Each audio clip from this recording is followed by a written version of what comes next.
Hello friends, good morning. आज हम एक इंग्लिश के ऐसे टॉपिक पर डिस्कस करने जा रहे हैं जिसका जो सब टॉपिक का नेम है वो है subject verb agreement. School level से लगा करके कंपटीशन लेवल तक इसके बारे में क्वेश्चन आंसर एग्जाम में पूछे जाते हैं, जिसको लेकर हम डिस्कस करेंगे आखिर में सब्जेक्ट वर्ब एग्रीमेंट है क्या, सब्जेक्ट क्या होता है, वर्ब क्या होता है। इसके बारे में तो सब जानते ही हैं, पहले हमने टेंस पढ़ा तो उसमें पढ़ भी रखा है कि सब्जेक्ट क्या होता है, वर्ब क्या होती है। लेकिन इसके आगे जुड़ा है एग्रीमेंट। एग्रीमेंट का मतलब जो इसमें दिया गया है कि सब्जेक्ट और वर्ब के बीच में है। कैसे कि पहला एग्रीमेंट है कि सब्जेक्ट अगर सिंगुलर है, इसका मतलब है कि वर्ब भी हमेशा सिंगुलर प्रयोग होगा, और अगर सब्जेक्ट प्लूरल है तो वर्ब भी प्लूरल प्रयोग होगा। ये इनका एग्रीमेंट ये हम सीधे तौर पर मान सकते हैं। यानी इस एग्रीमेंट को ऐसे इस तरह से ले कि जब सब्जेक्ट सिंगुलर है तो जो वर्ब भी सिंगुलर आएगी, सब्जेक्ट प्लूरल है तो वर्ब भी प्लूरल आएगी। सारी चीज़ के साथ रूटीन में चलता रहेगा जो, और इसके अलग अलग रूल्स भी देखेंगे उसके आगे तो। लेकिन हम सीधा शब्दों का मान लेना है कि हमेशा सिंगुलर सब्जेक्ट के साथ में सिंगुलर वर्ब का प्रयोग करना है और प्लूरल सब्जेक्ट के साथ में प्लूरल प्रयोग करना है। दूसरी चीज़, सिंगुलर प्लूरल बनेंगे किसके? सिंगुलर प्लूरल हमेशा है वो तीन चीज़ों के बनते हैं इंग्लिश में। एक तो नाउन का बनता है, एक प्रोनाउन का बनता है और वर्ब का बनता है। नाउन, प्रोनाउन और वर्ब इंग्लिश ग्रामेटिक में जो ग्रामेटिकल यूज में केवल इन तीन चीज़ों का ही सिंगुलर प्लूरल बनता है। बाकी कंजक्शन है, प्रीपोजिशन है, डिटर्मिनर्स है, उनका कभी भी सिंगुलर प्लूरल नहीं होता, बनता नहीं है। और नाउन में क्या होता है कि अगर नाउन है वर्ड है उनमें एस, ई एस और आई एस लगने पर वो हमेशा प्लूरल हो जाते हैं। नाउन में S, E S, I S लगाएंगे तो वो क्या बन जाएंगे? प्लूरल बन जाएंगे। और यही जब वर्ब में एस, ई एस और आई एस लगता है, जब वर्ब के साथ लगता है तो वो सिंगुलर होता है। उल्टा होता है इसमें कि अगर नाउन में लगेंगे तो वो प्लूरल बन जाएगा, और यही S, E S, I S अगर वर्ब में लगेगा तो वर्ब वो सिंगुलर हो जाएगी। क्योंकि हम जानते हैं कि जब हम गोज लिखते हैं तो ये जो एस, ई एस लगा है ये हमेशा सिंगुलर वर्ब होती है। हम कोई भी वर्ब प्रयोग कर ले जिसमें एस लग रहा है, वर्क एक वर्ब से इसमें एस लगता है, टेक ले तो टेक के साथ एस लगने पर वो सिंगुलर बन जाती है। तो सिंगुलर सब्जेक्ट के साथ में सिंगुलर वर्ब आती है, प्लूरल सब्जेक्ट के साथ में प्लूरल वर्ब आती है। यही हमेशा सब्जेक्ट वर्ब हमारा एग्रीमेंट होता है। ठीक है, बाकी रूल्स के साथ आगे डिस्कस करते हैं।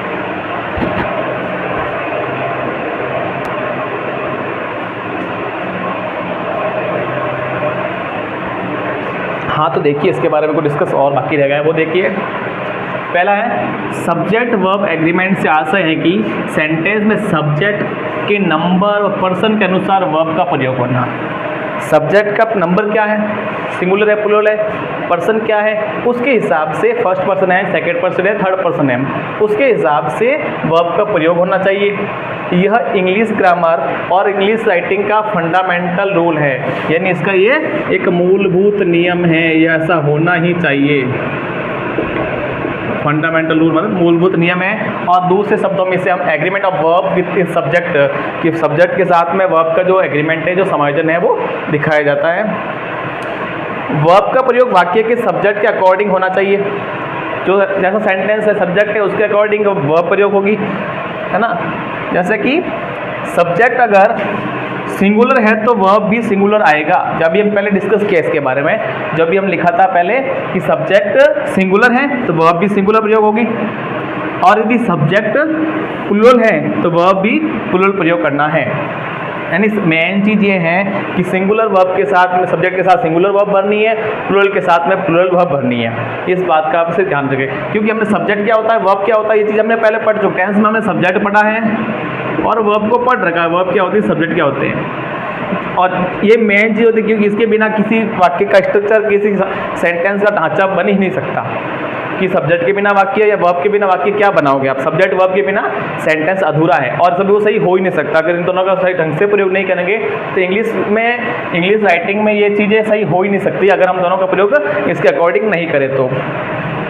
और नोट लगा के ध्यान रखना है कि सब्जेक्ट के जेंडर का, हमारे जो सेंटेंस में सब्जेक्ट का जो जेंडर क्या है उसका वर्ब से कोई लेना देना नहीं होता है, उसका वर्ब पर कोई प्रभाव नहीं पड़ता है, जो भी है वो सब्जेक्ट है, बस ये मान के चलना है। जेंडर क्या है सब्जेक्ट का, ही सी, है ना, कोई मतलब इसमें नहीं रखना है, आपको कोई प्रभाव नहीं पड़ता, ये बात भी ध्यान रखनी है। तो चलिए इसके हम इसको रूल्स के अकॉर्डिंग पढ़ते हैं, क्योंकि स्कूल लेवल पर इसको रूल्स पढ़ा जाता है, आता कंपटीशन लेवल में भी हर जगह यूज़ होता है, लेकिन कैसे यूज़ करना है, कहाँ यूज़ होता है, रूल सारे प्रोसेस सेम है। अगर हम कंपटीशन एग्जाम में बीच में कोई सवाल आ जाए ना तो करने का तरीका कोई चेंज नहीं होगा, क्योंकि जो रूल्स है वो रूल्स सब में लागू होगा, उसी रूल्स के अकॉर्डिंग जो फील ब्लैंक आएंगे वो फील कर पाएंगे हम, तो हम इसको रूल्स के अकॉर्डिंग पढ़ते हुए आगे बढ़ते हैं। चलिए इसको रूल्स से हम समझने का प्रयास करते हैं।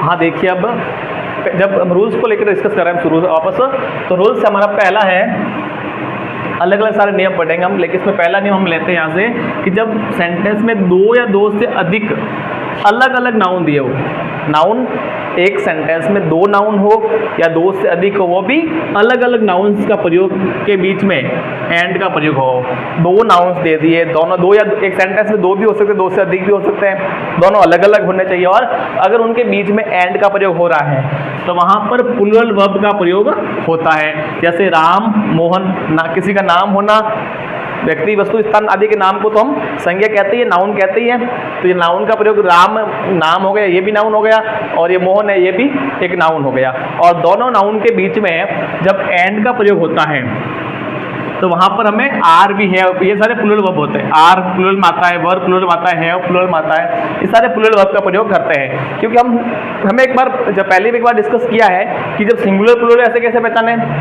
तो हमने देखा कि जिनके हम जैसे एक सामान्य तौर पर समझे तो इज, वॉज और हैज़, ये क्या होता है, हमेशा सिंगुलर होता है, क्योंकि पीछे हम इसको शॉर्ट ट्रिक में क्या समझेंगे, अभी हमने क्या समझा कि जिस वर्ब के पीछे S E S I S लगता है, जिस वर्ब के पीछे एस ई एस या आई एस लगता है वो वर्ब हो जाती है, इनके अगर वर्ब के पीछे लग रहा है तो ये वर्ब होगी, वो सिंगुलर होगी। देख लो पीछे एस लग रहा है, इसके भी जैसे, इसके भी जैसे, ये हम इस तरह से हम समझ सकते हैं कि हमेशा सिंगुलर वर्ब है, ये भी एस लगा है, ये सिंगुलर वर्ब में आएगा, वॉज में भी एस है और हैज में भी एस है, यानी तीनों मिला करके सिंगुलर वर्ब के बनते हैं। इनमें एस नहीं है, ये प्लूरल वर्ब का प्रयोग होगा इसमें, लेकिन इज, वॉज और हैज हमेशा सिंगुलर में आते हैं। याद करने के तरीके से देखें कि हम इज सिंगुलर है या प्लूरल है, तो इज के पीछे क्या आ रहा है, एस आ रहा है तो सिंगुलर है, वाज प्लूरल या सिंगुलर तो वाज के पीछे एस आ रहा है तो वाज भी सिंगुलर हो जाएगा, और हैज के पीछे एस आ रहा है तो हैज में हमारा सिंगुलर हो जाएगा। और अभी हम जिसका प्रयोग करेंगे वो है कि जब दो या दो से सेंटेंस में अधिक नाउन हो, और जब दो नाउन अलग अलग नाउन के बीच में एंड का प्रयोग होता है तो उस बाद में जो ब्लैंक आता है उसमें हमें प्लूरल वर्ब का प्रयोग करना होता है। जैसे पहला सेंटेंस है राम एंड मोहन प्लेइंग, राम और मोहन प्लेइंग, तो राम सिंगुलर नाउन है, ये भी नाउन है, और दोनों के बीच में हमेशा एंड का प्रयोग होता है, वहाँ पर हमेशा प्लूरल वर्ब आती है। हमने पहला रूल से हमारा ये, तो हम इसको आराम से यहाँ आर फील करेंगे इसको। राधा, गीता, सीता तीनों नाम है, नाम हमेशा सिंगुलर होता है, और तीनों नेम है तो सिंगुलर के बीच में दो या दो से अधिक, इसमें एक दो तीन आ गए इसमें, तो दो या दो से अधिक होने के बीच में भी एंड आता है, वहाँ हम प्लूरल भरते हैं, तो इसमें क्या आ जाएगा, वर्ब का प्रयोग करेंगे। और तीसरा हमारा your house and my house, अलग अलग हो गए दो, और अलग अलग के बीच में एंड आता है तो प्लूरल प्रयोग करना है, इसलिए यहाँ पर आर आ जाएगा। यानी सीधे तौर पर याद रखने का ये तरीका है कि जब दो या दो से अधिक नाउन के बीच में एंड का प्रयोग होता है, वो भी अलग अलग नाउन के बीच में एंड का प्रयोग होता है, वहाँ हमें प्लूरल वर्ब का प्रयोग करना होता है, न कि सिंगुलर का।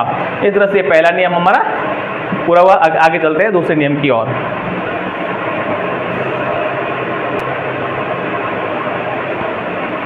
देखिए आगे, अब हमारा अगला है रूल नंबर सेकेंड, यदि वाक्य में दो नाउन के बीच में एंड हो, दो पहला था, दो या दो से अधिक अलग अलग नाउन के बीच में एंड हो, ये कह रहा है दो वाक्य में, यदि वाक्य में दो नाउन के बीच में एंड दिया हो तो वहाँ हमारे सामने दो कंडीशन बनती है। पहली क्या है, एंड के पहले जो नाउन दिया उसमें कोई आर्टिकल का प्रयोग दिया हो, यानी कि पहले जो कंडीशन है कि एंड के पहले एंड के पहले जो नाउन दिया होगा उसमें कोई आर्टिकल दिया होता है, ये बात फिक्स है।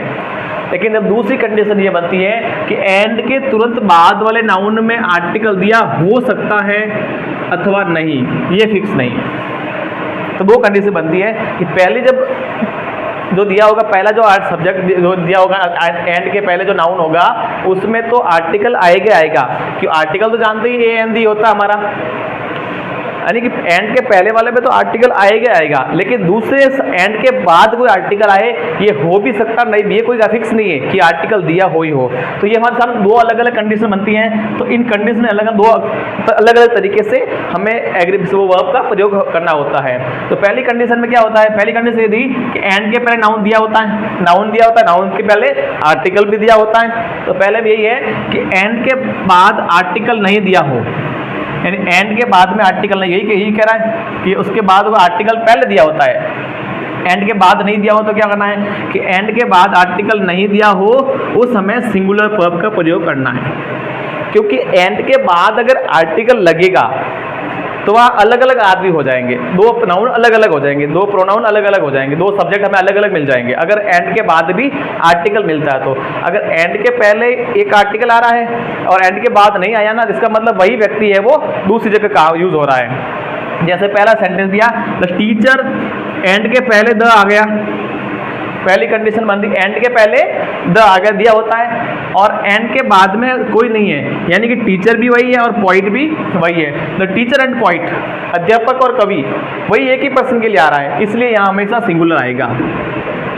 क्योंकि अगर आर्टिकल लगता तो दोनों अलग अलग हो जाते, कवि अलग हो जाता और टीचर अलग हो जाता। यहाँ पर लेकिन द लगा टीचर के आगे और फिर एंड के बाद में पॉइंट आ गया, कोई आर्टिकल नहीं लगा है, यानी कि टीचर भी वही व्यक्ति हैं और पॉइंट भी वही व्यक्ति हैं एंड दोनों एक ही हैं, इसलिए आ गया सिंगुलर यूज होगा। A clerk and typist, clerk भी वही है, टाइपिस्ट भी वही है, इसलिए दोनों एक ही, कोई आर्टिकल है, यहाँ भी इज सिंगुलर प्रयोग होगा। लेकिन जब एंड के बाद आर्टिकल हो, यहाँ तो एंड के पहले था, यहाँ एंड के बाद नहीं था, लेकिन सेंटेंस है, इन दोनों में समझिए कि यहाँ नहीं था, आदमी एक ही था तो इज आ गया। यहाँ क्या है, the teacher and the point, अलग अलग व्यक्तियों के दोनों, एंड टीचर भी आ गया और यहाँ पॉइंट के दोनों अलग अलग चीज हो गई। और आर्टिकल के एंड के बाद आर्टिकल आया है, इसका मतलब ये पॉइंट अलग व्यक्ति है और ये टीचर है वो अलग है, दो अलग अलग हो गए। और हमने पता ही है जब एक से अधिक दो हो जाता है प्लूरल होता है, तो जब वह भी हमारी प्लूरल हो जाती है, इसलिए यहाँ आर प्रयोग होगा।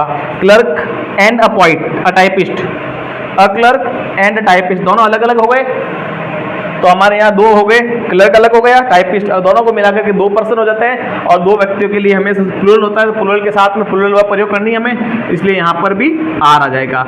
इस तरह से प्रयोग करना है, यानी कि जब अगर एंड के पहले प्रोनाउन आर्टिकल दिया हो और एंड के बाद नहीं हो तो सिंगुलर वर्ब आएगी, यानी एंड के पहले भी आर्टिकल हो और एंड के बाद में भी आर्टिकल दिया हो, वहाँ हमें है वो प्लूरल वर्ब का प्रयोग करना होता है। इस तरह से ये हमारे एंड वाला फॉर्मूला है, वो इस तरह से समझना है आपको। थोड़े इसके आगे और भी इसी का अंदर में कुछ एक और ऐड करना है, वो करते हैं अभी।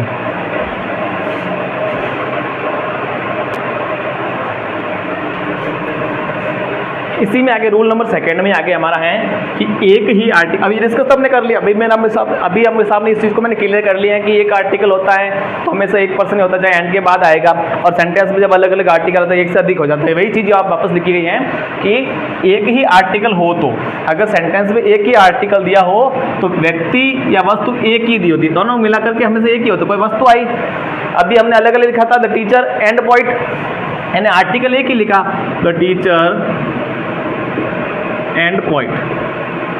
सेंटेंस ये कह रहे हैं कि यदि एक ही आर्टिकल दिया हो, अब पूरा मिलाकर के एक ही आर्टिकल था द, तो वस्तु अथवा एक ही होती है, इसलिए हमें सिंगुलर वर्ब का प्रयोग करना होता है। और यही आगे आकर के जब दो या दो से अधिक आर्टिकल आ जाते हैं तो दो या दो से अधिक व्यक्ति या वस्तुएं होती हैं, यानी हम एक आर्टिकल दिया हो तो सिंगुलर का बोध होगा, और एक से अधिक दो या दो से अधिक आर्टिकल आ जाए तो हमें प्लूरल नाउन या प्रोनाउन का बोध कराते हैं, इसलिए हमें वर्ब भी हमेशा प्लूरल प्रयोग करनी होती है। जैसे द हेडमास्टर, पहला द आ गया, पहला आर्टिकल, टीचर दूसरा आर्टिकल, एंड क्लर्क द आ गया तो तीसरा आर्टिकल हो गया। यानी एक ही सेंटेंस जब अलग अलग एक से अधिक आर्टिकल आ गए, इसका मतलब ये व्यक्ति भी उतने ही है जितने आर्टिकल हैं। आर्टिकल है 3, 1 2 3 बार आ गया, इसका मतलब हेडमास्टर अलग चीज़ है, 2 एक टीचर अलग है और क्लर्क अलग है, 3 चीज़ हो गई। और एक से अधिक होने पर हमें प्लूरल वर्ब का प्रयोग करना होता है, इसलिए हमें वाज या वर में से हमेशा प्लूरल को चुनेंगे तो यहाँ हम वर्ब का प्रयोग करेंगे। इस प्रकार से आर्टिकल आने पर सेंटेंस में एंड के बाद हमें आर्टिकल आने पर वर्ब का प्रयोग किस प्रकार करना है, हम रूल नंबर 2 में इसको पूरी डिटेल से समझा है। ठीक है, चलिए आगे चलते हैं अगले रूल नंबर 3 की ओर।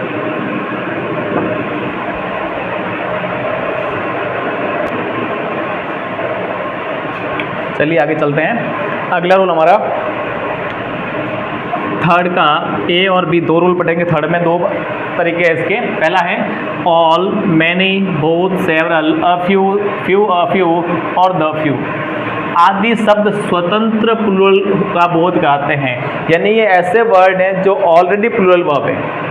All, many, both, several, few, a few, the few ऐसे वर्ड है ये जो ऑलरेडी प्लूरल शब्द का हमें बोध कराते हैं, ज्ञान कराते हैं। अतः इनके साथ है वो प्लूरल वर्ब का प्रयोग हमें करना होता है। यानी आने पर सोचने की जरूरत नहीं पड़ती। All, many, both, several, few, a few, the few ऐसे वर्ड आने पर हमें सोचने की जरूरत नहीं है। अगर हमें पता है तो हम बिना कुछ सोचे भी हमें ऐसे प्लूरल वर्ब फिल कर सकते हैं। पहला है all the students of this school. शुरुआत में हमें मिल गया ऑल, और जब यहाँ ऑल आ जाता है वहाँ हमें प्लूरल वर्ब का प्रयोग करना होता है।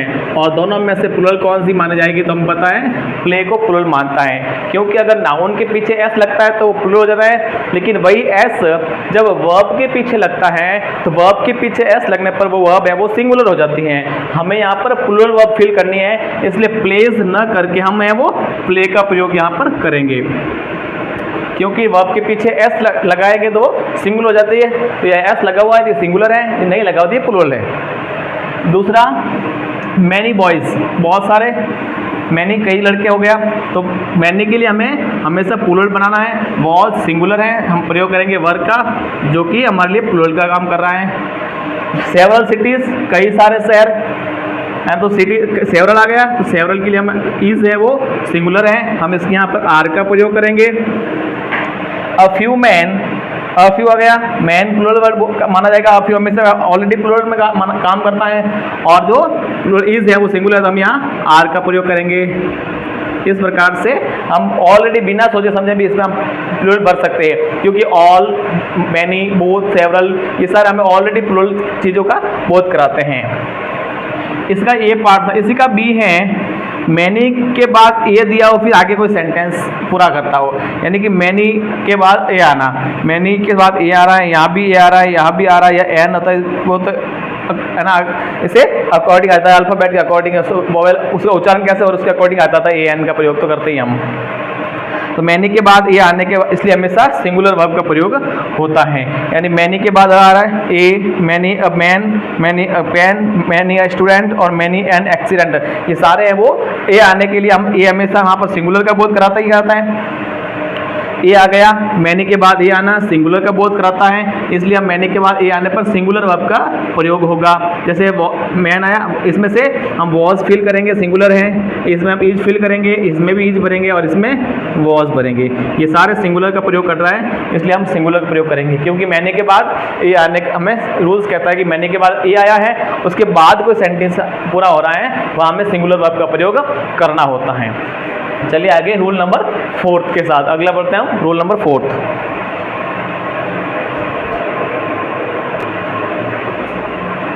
देखिए अगला 4 बहुत इजी रूल है, शॉर्ट में इसको लिखा गया है, समझिए इसको। मच के साथ हमेशा सिंगुलर प्रयोग करना है। मैनी वाला आ गया, अब मच वाला है कि हमने बड़े पे पढ़ा अभी कि मैनी होना पर केवल मैनी आ रहा है, वहाँ हम प्लूरल भरेंगे। मैनी के बाद ए आ रहा है, वहाँ सिंगुलर फिल करेंगे, और मच आ रहा है तो मच के साथ हमेशा सिंगुलर वर्ब का प्रयोग करना होता है। अगर सेंटेंस में आपको कहीं भी मच लिखा हुआ मिल रहा है तो वहाँ हमें सिंगुलर वर्ब फिल करनी है। पहला है much milk sold today, much आ गया पहले में, वहाँ हम पता चल गया तो यहाँ क्या भरेंगे हम सिंगुलर, तो यहाँ वॉज का प्रयोग करेंगे हम। दूसरा there much water in the river, जरूरी नहीं है कि मच ब्लैंक के पहले ही आए, मच है वो सेंटेंस में कहीं भी मिल सकता है, या ब्लैंक के पहले आ गया शुरुआत में, या ब्लैंक के बाद में आ रहा है, या सब यहाँ भी शुरुआत में आ रहा है, जरूरी नहीं है, कहीं भी हो सकता है सेंटेंस दिया हुआ। तो यहाँ देयर के बाद में सिंगुलर भरेंगे तो इज आ जाएगा। यहाँ पर there is much water in the river और much noise is being made, यहाँ पर भी हमें सिंगुलर वर्ब का प्रयोग करना है। मच का यही याद रखना है कि अगर सेंटेंस में आपको कहीं मच मिल जाए तो वहाँ हमें सिंगुलर वर्ब का प्रयोग करना होता है। चलिए आगे रोल नंबर 5 में।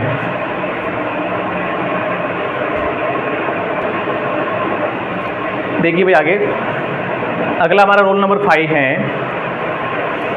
निम्न शब्दों के बाद हमेशा सिंगुलर नाउन का सिंगुलर वर्ब का प्रयोग होता है। कौन कौन से? ईच के साथ में, एवरी के साथ में, एवरीबडी के साथ में, either, neither, none, no, one या वन ऑफ द के आगे कुछ भी सेंटेंस लिखा हो सकता है। ऐसे वर्ड के साथ में हमेशा जो है सिंगुलर नाउन का सिंगुलर वर्ब का प्रयोग करना होता है। पहला सेंटेंस है ईच बॉय स्लीपिंग, हर एक लड़का सो रहा है। ईच हमेशा सिंगुलर चीज़ के सो होता है तो हमें यहाँ पर इज फिल करेंगे। ईच बॉय स्लीपिंग, प्रत्येक लड़का या हर एक लड़का वो सो रहा है। Every man, women and child present in the festival, every singular चीज़ को शो करता है इसलिए यहाँ पर है वो वर नहीं आके हम वॉज का प्रयोग करेंगे। Third sentence every student honest, every singular के लिए आता है तो आर नहीं आके हमें इज फिल करना है यहाँ पर। फिर है एवरीवन, प्रत्येक हर कोई, अब इसमें ये भी सिंगुलर की चीज़ आता है तो इज शो करेंगे। और हमारा अगला है each women, each man and each woman, दो के साथ में एंड आ रहा है लेकिन ईच आने के लिए हमें हमेशा सिंगुलर के साथ ही जाना है तो वॉज फिल करेंगे। Each boy and each girl of this school has passed the examination, क्योंकि ईच मैन ईच वुमेन के बीच में एंड है किंतु ईच है वो सिंगुलर नाउन के लिए होता है इसलिए ईच दोनों के बीच में एंड आने पर भी हमें उस सिंगुलर के साथ जाएंगे क्योंकि हमेशा ईच है वो सिंगुलर को चीज़ के लिए प्रयोग किया जाता है। इसलिए सेंटेंस नंबर 5 और 6 में हम बीच में एंड होने के बाद भी सिंगुलर का प्रयोग करेंगे क्योंकि जो ईच है वो सिंगुलर के लिए प्रयोग होता है। तो इस तरह से ये हम ईच एवरी वाला पढ़ते हैं। इसलिए आगे चलते इसी में हम ये थोड़ा लेंथी सब चीज़ों को लेकर शो करें, सब चीज़ें पढ़ेंगे इसमें। तो अगले इसी में हम आगे लिखते हैं पॉइंट नंबर 7 के साथ में।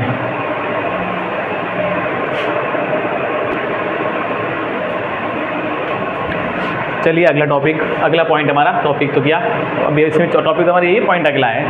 रोल नंबर 5 में ही अभी तक हम 6 उसके पढ़े, 7वां उसका सेंटेंस है either of is 2 sons in service. हमें 2 सन्स को लेकर नहीं सोचना है कि ब्लैंक के पहले 2 सन्स लिखा हुआ है तो हम प्लूरल मान लें, हमें केवल पकड़ना है तो इसमें आइदर को। आइदर 2 सन्स हैं लेकिन आइदर सिंगुलर नाउन के लिए होता है इसलिए यहाँ पर वर्ब भी क्या आएगी, सिंगुलर ही आएगा तो मेरी RMS हमें यहाँ इज फिल करना पड़ेगा। आइदर आइदर ये चीज़ याद रखनी है। Neither of the boys dishonest, हम अभी देखा नाइदर के लिए क्या फील होता है, सिंगुलर आता है। No one happy in the shop, तो नो वन सिंगुलर के साथ आता है तो इसमें भी हम भरेंगे वॉज फिल करेंगे। नोबडी सीन गॉड हैज़ या हैव, तो हम इसमें हम हैज़ फिल करेंगे क्योंकि हमें नोबडी है वो अभी हमने देखा, नोबडी इसमें मैंने नहीं लिखा लेकिन नोबडी भी इसी में आता है, सिंगुलर के साथ प्रयोग होता है। None of the boys, none of इसमें नन तो लिखा हुआ है, none of the boys making a noise तो हम इज मेकिंग करेंगे क्योंकि हमें वो नन है वो सिंगुलर के आता है। और one of the boys, one of the के आगे कुछ लिखा हो वहाँ भी हमें सिंगुलर फील करना होता है तो हम यहाँ वॉज के साथ जाएंगे। इस तरह से हम आए थे रूल नंबर 5 में भी हमें काफ़ी चीज़ें हमें याद रखनी, each everybody, either neither, none of the, no one, nobody, हम इसमें भी काफ़ी चीज़ याद रखना, इसमें हमेशा सिंगुलर का फील करना होता है। इस तरह से आज हमारे इस सब्जेक्ट वर्ब एग्रीमेंट के चैप्टर के 5 रूल्स के बारे में पढ़ा। लंबा चैप्टर है 3 से 4 घंटे का, हम धीरे धीरे इसको पूरा पढ़ेंगे। तो आज इसी 5 रूल्स के साथ में क्लास को ख़त्म करते हैं, बाकी अगले पॉइंट के साथ में हम अगली क्लास में पढ़ेंगे। Thank you.